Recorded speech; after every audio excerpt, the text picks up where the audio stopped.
Akkam jirtu ijoollee? Fayyaa keessanii ijoollee barnoonni akkami? Isinitti tolaa jira? Sirrii qo'achaa jirtu? Baay'ee gaariidha. Egaa kun qophii yeroo maatiiti. Qophii yeroo maatii keenya har'aatiin yaadaan gara godina Harargee lixaa magaalaa Cirootti isin geessuuf deemna. Egaa achitti isin geessuudhaan immoo mana maatii tokko wajjin wal isin barsiifna.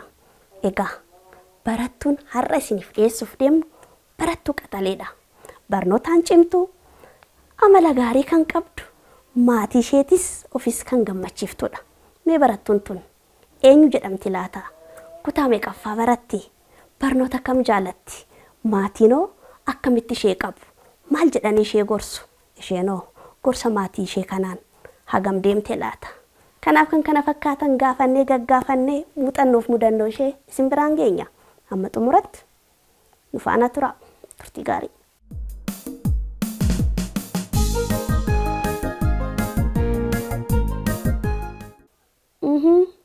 Akamire? Egaa. Baga nagaan dhuftee naan hin jetture? Baga nagaan dhuftan. Eegaa saniin barbaadeeti beektaa? Yeroon kolfatillee hin kolfite.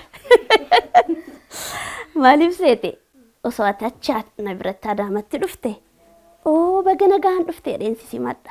Amma moo si biraan dhufee mire? Kanaafuu situ na simataa jechuudha. Baay'ee gaariidha. Ijoolleen siin wal baruudhaaf laala akka itti qoqophaa'aniitiin taa'aa jiran sitti himuu hin danda'u. Wal bariin mee? Haga torba siimu. Kanatti. Maqaan kiyya Naayilii Najiib Araboo Ifaa Mahammad Sayyid Abduqaadir Badhaasoo jedhama. Kan hin jiraadhu godina Harargee lixaa bulchiinsa magaalaa Cirooti. Kan hin baradhu immoo mana barumsaa Naafiyaar sadarkaa tokkoffaadha. Barattuu kutaa jahaati. Ajaa'iba! Dhageettan kaa ijoollee? Barattuu kutaa jahaffaati jette. Kanaafuu of duuba deebinee waa hedduu haasa'uu dandeenya jechuudha. Meeqa kutaa jahaffaa kana ittiin dhufa? Waan barnoota keetisis akkasuma. Naahilii maqaan kee kun natti tole beekta? Maal jechuudha? Naahilii jechuun naaf yaadii. Naaf yaadii.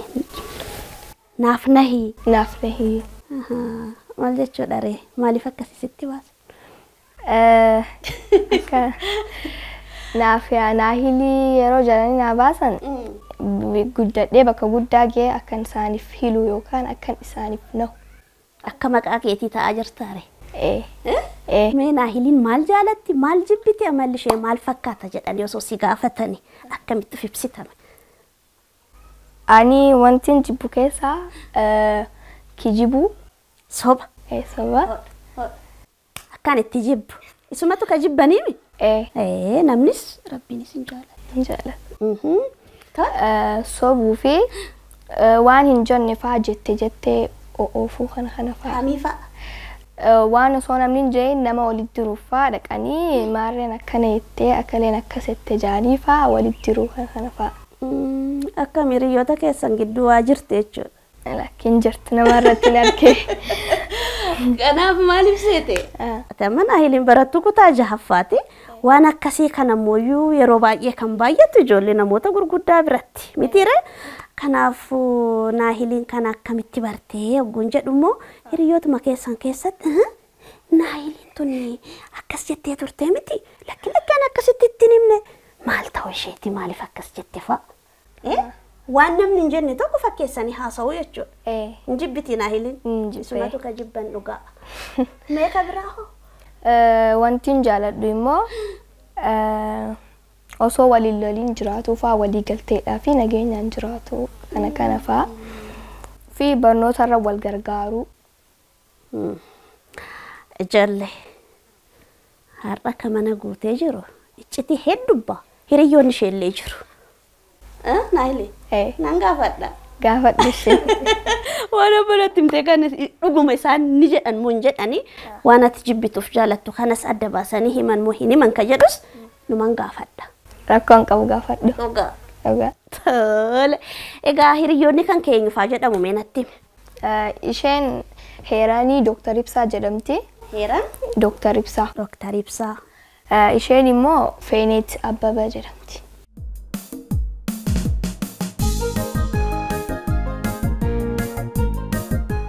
Maqaan koo Heeraanii Ibsaa jedhama. Maqaan koo Feenet Abbabaa jedhama. Kaniin baradhu kutaa 6ffaa Afaan Oromooti. Kutaa 6ffaa Afaan Oromoo magaalaa Ciroot.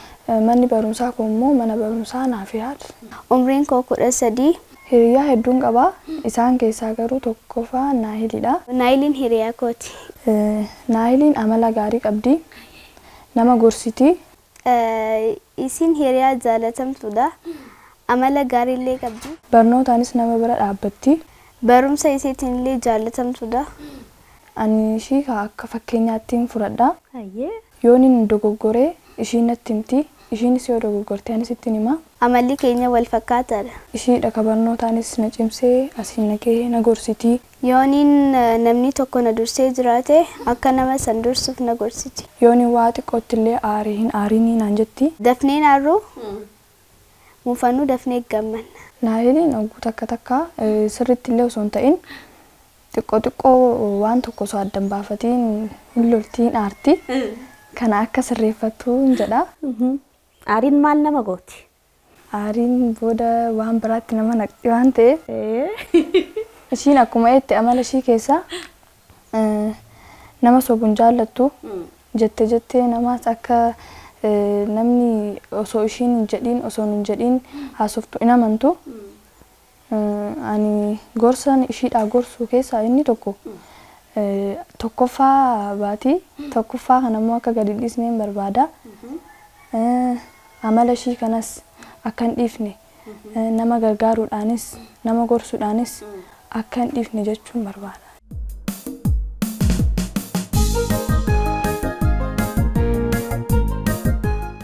Mee gara amala maatii keetiitti haa dhufnu. Mee abbaa keetirraa maal jaalatta natti himi? Abbaa kiyyarraa yeroo isaa hoo maal fakkaata? amalli isaa nama qo'atu ni jaalata. Akkuma kiyyaate amalli isaa. Fi nama qo'achiisus ni jaalata. Fi nama takkaffaa sadarkaa qabu kana faa ni jaalata. Badhaasuu jaalata kana faadha. Barnootaan yeroo cimtu fa'aa jechuudha. Tole. Namni inni hin jaalanne immoo waan inni jibbu jechuudha. Dhara yookaan sobaa fi nama qaraatee irratti dantaa hin qabne sana fa'a. Roga maraanu cimoo akka qabdutti. Amalaanis barnootaanis. Maaltu isa aarsa? Isa kan aarsu qo'achiisee gaafii saniif ibsi gaafatee yeroo mana barumsaa deemtee qoromti immoo yoo gaafii sana dhabde baay'ee dheekkama. Hin xiyyeeffattu turte. Mee yeroo dheekkamu kana akkam jedhame? Akkuma inni jedhu sanitti natti himta malee maali ansi qo'achiisee jira akkamitti dhabde kana nan beekaano garuu mee yeroo lolu akkamitti lola? Yeroo lolu hedduullee lolu ni lola. Sagalee isaa akkeessiteeti beeki. Maal Naahilii kana si qo'achi? Laakiin kolfaaree namni aaree kolfaan namatti dubbatama. Isuma sirrii natti hime. Maali kana si qo'achiisee hin jiraami? Maaliif kana dhabdaa? Gaafii birallee yoo dhabde rakkoo hin qabu. Kana garuu akkamitti dhabuu dandeesse? Xiyyeeffannaa kan keessa ture jedhee naan lolee naan oota. Amma laalikaa kitaabni kunooti.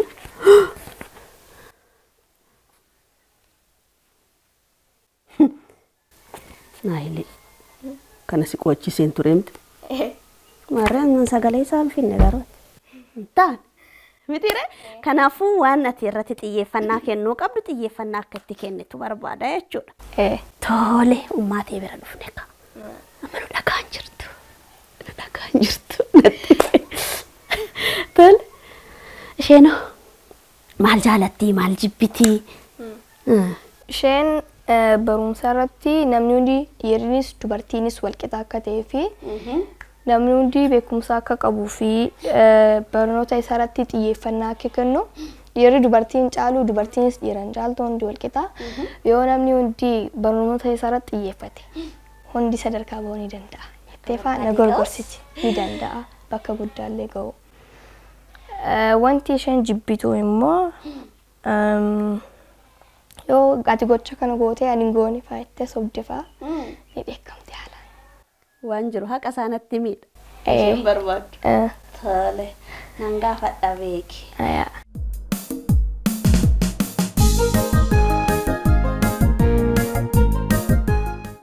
Hayyee. Egaa Naahiliin waa hedduu nutti himtee jirti. Mee ijoolleenis akkasiin wajjin wal baraniif ijoollee wajjin wal naa baramee dura. Hayyee anaa dhufu jeera. Ana. Ani haadha Naahiliiti. Hayyee. Haadha Naahilii Najiib Arabootiin jedhama. Nu kabajanii nu afeeruu keessaniif hedduu galatoomaan jaa duraan durse. Galanni keessan guddaadha. Hayyee. Mee Naahiliin amala akkamii qabdi mucayyoo akkamiiti waan jiru mee natti hima. Hayyee. Naahilii jechuun nama umriin daa'ima nama yaadaa fi qalbiidhaan amala guddooti jechuudha. Hayyee. Isi jechuun haasoof illee xiqqoo jechallee naanqatullee Hayyee. nama if ajaju jechuudha. Namni ajajuu hin barbaaddu akka namni si ajaju hin barbaaddu. Ofiin beektu. Ofiin beektu nama jaamu jechuudha. Osoon ani waan ani yaadee sammuu koo keessa jiru dursitee beektee waan san gooti. Godhi ijeelleen ajaju yoo akka tasaafaa jee malee yeroo baay'ee waa'ee barumsa irratti illee ani qayyabadhu ijeellee isii wanti hin jiru maaliif namni hedduu akkanatti isti wanti ijoon hin jiru. Ifif beektii sagantaa mataa isiidhaa korora isiidhaa waa hunda isiidhaa qopheeffattee kororaan kaayyatti. Sa'a hanqanatti maaliin gochuu qabaa? Hanqana keessatti maaliin godhuu qabaa? Hangana keessatti maaliin godhattee sa'aatii waaqni uume tana qopheeffattee kororfattee sagantaadhaan kaawwatti. Sagantaa san keessatti wantoota hunda kan raawwattu jechuudha. Akkaataan qo'annaa isii immoo yeroo mana barumsa irraa dhuftu sa'a muraasa ifif akkaataa korora isiitiin sa'aatii muraasa san ni boqotti. Gaafa boqottee booda immoo yoo hojii manaa qabaatte hojii manaa isii san namni hojjedhu jiru hin jiru. Maaliif hedduu namni itti akkanatti wanti maaliif ifiin beektu waan taateef maaf akkasitti hin qo'anne maaf akkanatti hin hojjenne jiru hin jiru. Mataa ifiitiin hojjetteet waa hunda isii godhattee galgala rafti jechuudha. Samboodaan qo'achuudhaaf immoo halkan sa'aatii 9 booda kaati. Akkaataan qo'annaa isii daa'imummaa irraa kaastee halkan qo'atti. Halkan gaafa namni rafee sa'aatii isii alaarmii godhatteeti sa'aatii 9 booda jechuudha. Sa'aatii 9 booda galgala halkan kaatee qo'atti. Eessaa dhufe amalli kun? Eenyu barsiise? Amala kana anis qaba dur. Gaafa dura gaafa baradhu akkasittiin baachaa ture ani. Yeroo namni qo'ate guyyaa qo'atuun qo'adhaan halkaniin ka'ee qo'adha. Tarii anarraa waan san fudhatte ta'uu danda'a yookiin immoo abbarraa fudhatte ta'uu danda'a beeku abbaanis jantiliidha beektaa. Akkasitti isilleen yaada wanti san qabdi korora akkasii san qabdi. Halkan sa'aatii 9 yeroo tokko tokko gaafan sossoo'ee harku ifaan mana saalona keessa hogguuf maal godhu jirta hojjee. Eeyyabashaan jirette ifaa dhaamsite wanni ibsatte moobaayila. Siin jeeqee jechuusi. Moobaayila fa'aa ibsattee akkasitti qayyabatti wantoota isiif barbaachisan yookaan ta'uu jiraatu ta'e waan barumsaatiin kan dhufu yoo ta'e namni isii dura dhaabbatu hin jiru. Barumsa irratti waan feete yoo barbaadde waan isiin barbaaddu yoo barbaadde sakandii san keessatti goonaaf. Keessattuu waan sakanduma san keessatti wantoota isiin barbaaddu barumsaan wal qabatee wantoota barumsaaf ta'u hunda niin godhaa fi akkasitti haala saniin qo'atti jechuudha isheen.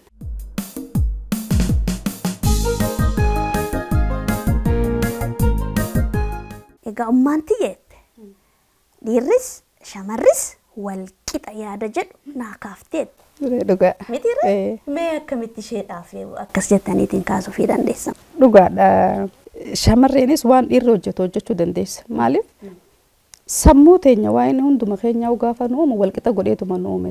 Saalli keenya addaa ta'u malee akkaataa yaadni keenya sammuun keenya hundumtuu tokko jechuudha. Yoo abbaan itti fayyadame yoo ati itti fayyadamte wanti kun ka dhiiraati kun ka dubartootaati jettee ittiin qooddee keessa hin jiru jechuudha.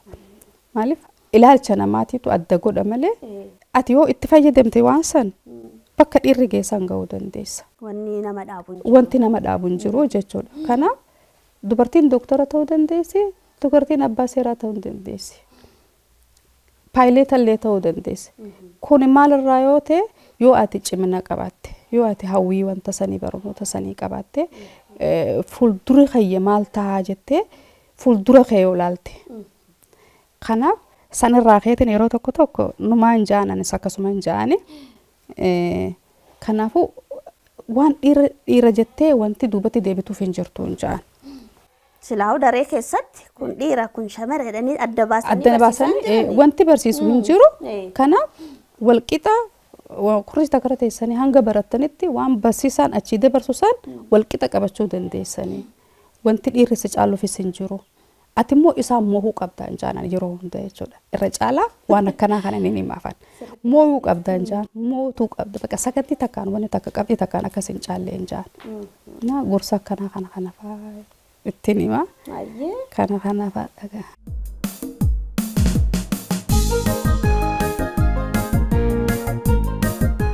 Mee guyyaan ati aarsitee jira. Akka malee kasitti dheekkamte. Mee yaadadhu guyyaa shan. Bilbilaan haasofnee turre beeki. So'uun hin danda'amu. Meeshaa manaa cabseetan hin cabsinee jedhee sobee san boodaan na gaafattee irra deddeebitee egasii ansumnaan naan loltee egasii dhugaa dubbannaan rakkoon qabu ittiin deebine. Kanaaf soba baraa deemuun gaariidha. Tole. Egaa ijoollee kan hordofaatiin jirtan qophii yeroo maatiitii qophii yeroo maatii keenya har'aatiin barattuu Naahil Najib waliin turtii taasisaa jirra. Egaa Naahiliin waan hedduu nutti himaa jirti. Mee ittuma fufna hamma xumuratti nu faana tura.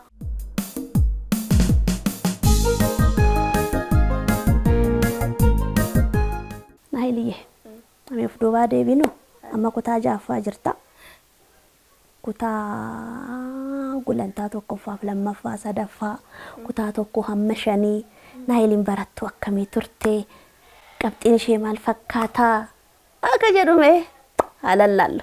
Kutaa shanitti semesteera takkaffaa tokkoffaa been ture san boodaan tana booda namuu nan caalu jee keellasii tahee san boodaan saayibni qiyya tokko na caalee egasii anis aareetan xiyyeeffannaa itti kennee karoora baafadhee qo'adhee isa ifti bakka deebisee takkaffaa ba'e. Keerlasii jette. Keerlasiin tuni Danta dhabummaa. Danta dhabummaadha. Mee akkamitti danta dhabummaan kun akkamitti dhufe karoora baafachuu dhiifte moo haala karoora kan keessaniin deemuu dhiifte moo akkamii waansa sini galee ijoollees. Adda nu habaaftu miti moo qo'annaa dhiiftee tapharratti xiyyeeffachuu eegalte moo karoora baafadheen ture. Sagantaa sana yeroon qayyabadhu arra boqonnaan jidduun baasuun jiru guyyaa hunda akkasi dhiisee gizee qormaanni qo'achuun qaba jee yeroonis wal nan geenye cinaa qo'adhee cinaa akkasitti haalaan xiyyeeffannaa irratti kanneen ture akkasitti qabxii takkaan caale. Mee guyyattii san yaadadhuti hin sheenoyne. Haalaan ishee. Guyyaa san gaafa inni si caalee galtu. Fuulli kee amma bareedaan kun yeroo akka jijjiiramu beekamee na laale akka ati taateen akkeessa. Anillee wanni akkasii sun na mudatee ture. Ilaalaa mee ijoollee. Naahiliyyee akkam nagaa oolte? Maal taateere? Homaa. Akkas jechaa waan galte natti fakkaatame guyyaa sana yaadadhuuti natti maaltu ta'e nyaata faa diddeedhaan. Lakki hin dinne. Inuma nyaatte? Odeetumaan tanarratti duuba deebi'uun qabu kabiraata nan caalaa bara dhufu jeetumaan san boodaan barana immoo qaraatii hiyyara cimee osoo hamiileen nan cabin maatiin kiyyasii fi hiriyootanii fi barsiisonni na gargaaranii akkasitti xiqquma odee san boodaan qaraatii hiyyara xiyyeeffannaa itti kennee san boodaan akkanatti akkaffaa beekamu.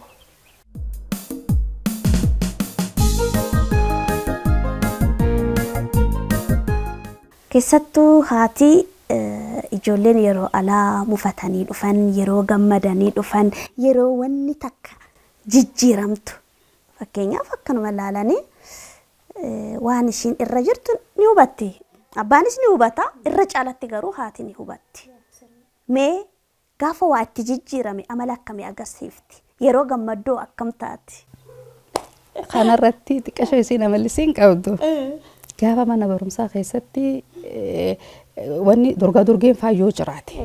gaafa mana barumsaa keessatti dorgaa dorgeen jiraatu faa gisee dorgaa dorgee godhan yoo namni takka isii caalee takka dorgaa dorgee saniin qabxii takka dhabde osoo na gaazexaan an hojiirraa dhufe yoo na dura galte ni rafti. Ni rafti.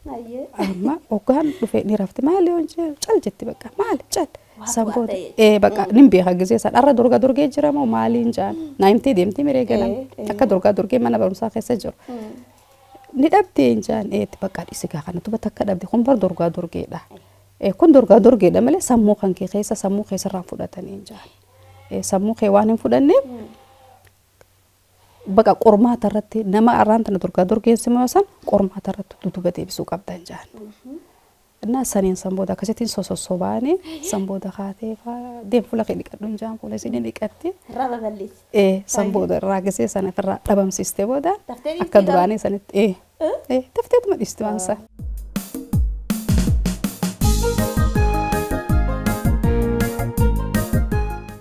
Baay'ee gaariidha.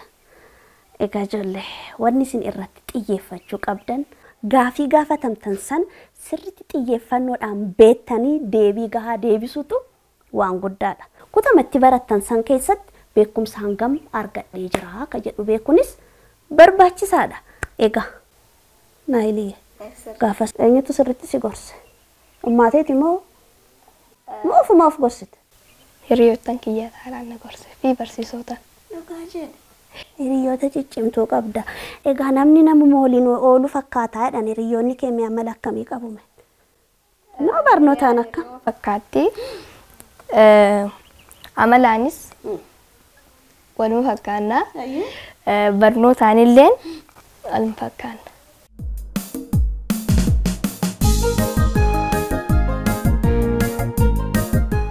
Ani tokko haga shanii keessan jira. Shanaffaa beeyam immoo boodammoo iyyuu akkam fooyyeffadhuuf qo'achaan jira xiqqaan jira jechuudha. Ayyee kun gaarii ta'eeti jechuudha. Anka jedhu tokkoffaa tana ishima qofaaf dhiistan moo isinoo? Nuyis cimnee. Tokkoffaa baatan ishim dhiiftan. Nuyis cimnee kaa ishiinis cimtee tokkoffaa kana of duuba deebi'urra inumatti fufuu wayyaa jedheen. Sadarkaa kan kee kana anis fooyyessuu baay'ee gaariidha.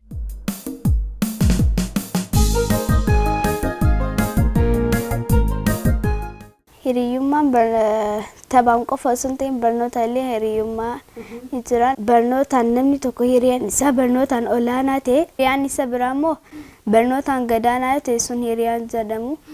Yoo namni wayii tokko barnoota irraa bahee hiriyaan kan kee barnoota irraa bahee deema ta'e yoo barsiisatti himee sun icciitiin jaamu barsiisatti dirqama himuu qabda. Wal qarqaaruu, wal gorsuu, wal qo'achiisuutu waan guddaadha jechaa jirtu. Mitira? Mee atoo barnoota keetiin maal fakkaatame qaffaafaa baatame? Barnoota keenya cimtuudha. Barnoota illee baay'een jaalladha. Akkasuma takkaan qaafurii keessa maambaa toppiteenidha. Kanaaf gara tokkoffaatti si quyyaanne maalinne? Yaada tokkoffatti natti dhufiisiin jette moo? Lakki. Yaadni jira. Karoora kan kee keessatti maal fatu jirame? Fakkeenyaaf ijoollee yeroon gaafadhu, sa'a itti maatii kiyya gargaaru, sa'a itti qo'adhu, yeroo boqonnaa akkas jedhaniitiin qoqqoodatanii akka qaban natti himu. Kan kee maal fakkaata? Karoorri jechuudha. Waan hundumtuu yeroo qaba. Ani yeroo maatiitti gargaarullee, yeroon ijoollee itti taphachiisullee, yeroon qo'adhullee ni qaba. Sa'aatii isaan na barbaadanitti yoon isaan na ergan yoon isaan jalaa fixee waan isaan na ergan ergamee dhumee gizeen qo'achuudhaaf seenu waan isaan amma barbaadan waan maal barbaadan jedheen gaafadha. Yoo isaan homaan barbaadu seenaan jaan ganaa nan barbaadan jedheen gaafadha. Erga san immoo qalbii tokkoon taa'ee hin qo'adhaa jechuudha. Akkasii burjaajeessineef jechuudha.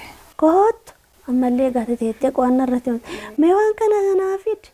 San dursa gaafadhee akkasitti jechuudha. Alma takka ofirraa fixxee gara qo'annaa keetii seentaa jechuudha. Kunillee tooftaa gaariidha mitire? Tole.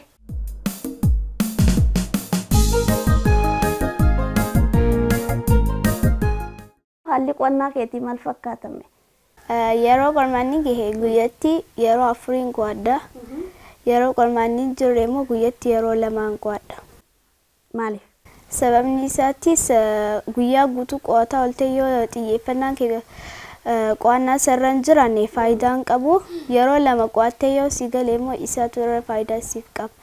Yeroo qormaataa wanni yeroo afur qo'adhuuf bakka hanga barsiisaan nuun jeetti bakka san gahee keessa deebi'uudhaaf yeroo na barbaachisa waan ta'eef yeroo sanitti fayyadamee akkasitti bakka barsiisaan jee fixee qormaataaf qophaa'aa ta'uun qaba. Baay'ee gaariidha.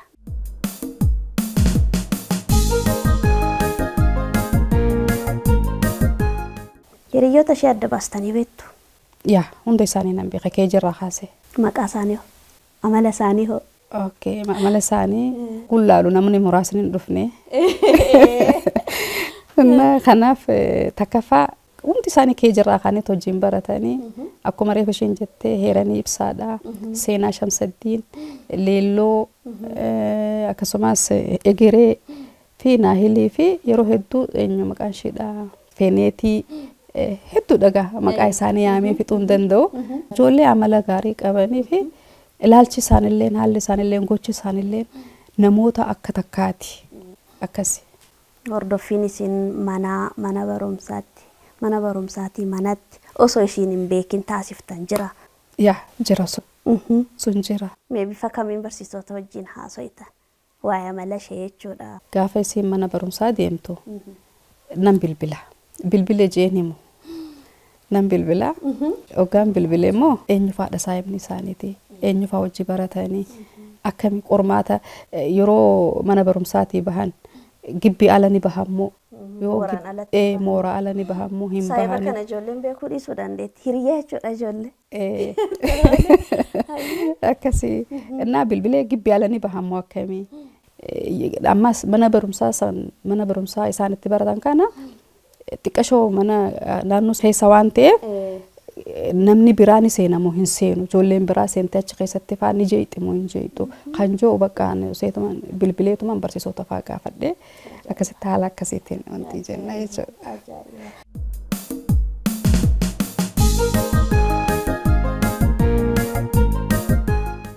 Egaa abbaanis waanuma akkanaa kan akka ishee irraa fedhuudha. Ka ishee natti himte abbaan har'a jiraachuu dhabuu isaa ijoolleetti na himaa. Sirriidha.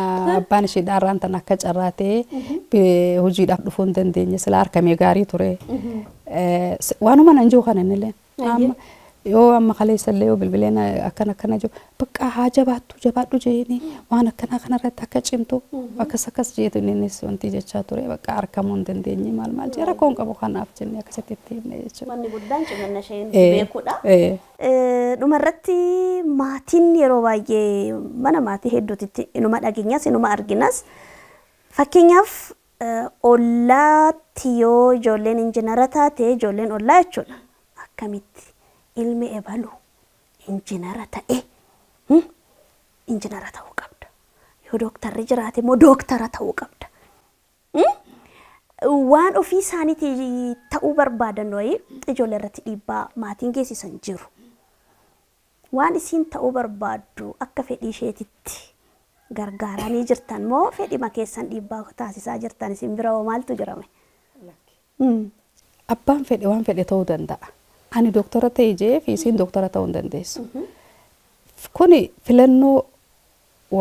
filannoo mataa ifiiti namni tokko kan ta'uu danda'u. Fakkeenyaaf ani gaafan baradhu seera baradhee akkanan taajeetii miti yeroon baradhu. Akkuma sanitti namni kun yoo baratu bari akkanan doktoran taa paayiletan taa jeetii miti. Kanaaf filannoo mataa ifiitiin namni waan fedhe yoo fedhe doktoraa ta'u yoo fedhe piroofeesar yoo fedhe paayileta ta'uu akka qabu.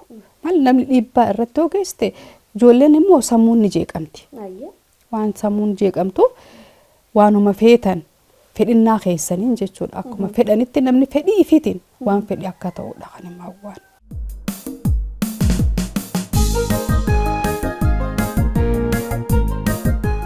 Tole egaa ijoollee qophiin yeroo maatii keenya har'aa akkam ture? Isinitti tole? Waa irraa barattanii baay'ee gaariidha. Egaa maatiin hundee biyyaati. Ka'umsa biyyaatis. Kanaafuu maatiin kamuu ijoollee fi sirnaan qabee sirnaan qo'achiisee fuuldura isaanii tolchuu fi qabaa jecha qophii yeroo maatii keenya har'aa kanumaan xumurra. Yeroo biraa iddoo biraa deemnee mooyyuu maatii biraa mooyyuu muuxannoo isaanii isiniif dhiyeessina. Kanarraa xumurree nagaatti ijoollee.